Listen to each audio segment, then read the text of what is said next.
O frugivorismo, ele é sobre comer apenas frutas, certo? Cruas, né? E aí, dentro dessas diferentes opiniões, tem as opiniões daqueles que dizem que as frutas que devem ser comidas pelo ser humano são aquelas frutas que a gente consegue fazer uma monorrefeição delas. O que significa isso? Chegou na minha hora de fazer uma refeição, tô com fome, vou fazer uma refeição. Eu vou comer somente um tipo de fruta, monorrefeição. E aí, eu só posso comer uma fruta que eu consiga fazer uma monorrefeição a partir dela. E aí eles falam que, por exemplo, um limão, a gente não consegue fazer uma monorrefeição. Porque não é só pela acidez, né? Às vezes você fala, mas eu consigo tomar uma limonada. Não, beleza, consegue. Mas o que eles falam é que a gente não consegue se alimentar dessa fruta até ficar saciado. Porque a acidez do limão, ele começa a machucar nossa boca. Então, às vezes, antes da gente ficar realmente saciado com aquilo, a gente lesionou o nosso corpo. Então, aquela fruta não foi feita pra gente se alimentar. Então, às vezes, eles defendem que frutas muito ácidas não foram feitas pra gente se alimentar. Frutas muito densas. Porque, às vezes, você também não consegue fazer uma monorrefeição de abacate. Você não consegue sentar e comer 2 abacates, por exemplo. 2 ou 3 abacates de uma vez. Monorrefeição, tá? Lembrando que não é misturado com nada, não é temperado, né? Num guacamole delicioso, maravilhoso, que a gente sabe que muita gente consegue comer um pratão. Mas, e aí eles falam isso, às vezes frutas muito densas também não foram feitas pra gente se alimentar. Enfim, tem algumas características que, não é só essa, mas tem algumas outras características que eles citam, que é o que faz a gente poder realmente se alimentar, saber qual é a fruta que foi feita pra gente se alimentar ou não. E o que eu acho irônico disso é que as pessoas, às vezes, se assustam, se chocam e ficam preocupadas com o nível de açúcar, com o nível de proteína, com o nível de, enfim, vitaminas, quando uma pessoa está fazendo um hábito alimentar diferente, que eles chamam de radical, né?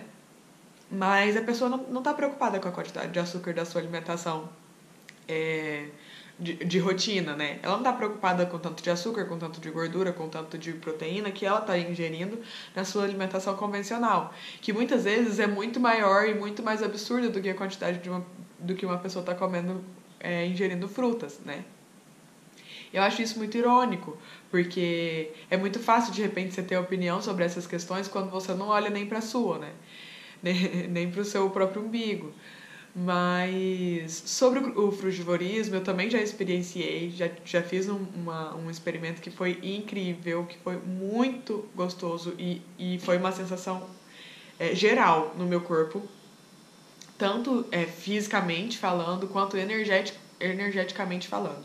Eu me sentia, gente, flutuando, assim. Era muito especial, assim, a sensação que eu tive.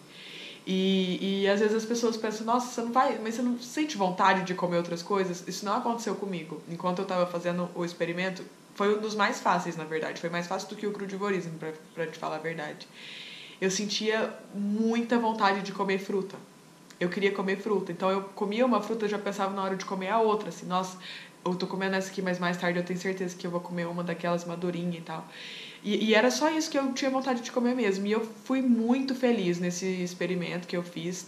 E aí eu vim trazer para vocês um pouco sobre o frugivorismo. Também vou deixar aqui na descrição, né, alguns links para vocês acompanharem pessoas que são frugívoras, pessoas crudívoras, pessoas que defendem, né, que têm algumas ideias e um posicionamento quanto ao frugivorismo.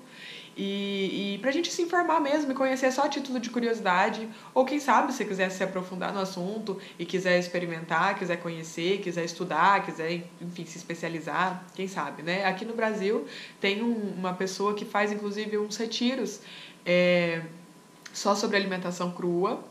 E tem livros, tem um canal no YouTube que eu vou deixar aqui, que é o Eduardo Coraça. Eu estive num retiro com ele e foi incrível, assim, tudo que eu aprendi com ele. Eu sou muito grata por todas as informações que ele passou. Ele é nutricionista, né, especialista e é uma fonte, né, pra gente se apoiar e estudar um pouco mais sobre o assunto. Então fica aqui a dica, né, e a informação sobre esse hábito alimentar, que é o frugivorismo. Quem sabe vocês não testam, né, não experimentam, e depois vocês deixam aí nos comentários como é que foi pra vocês.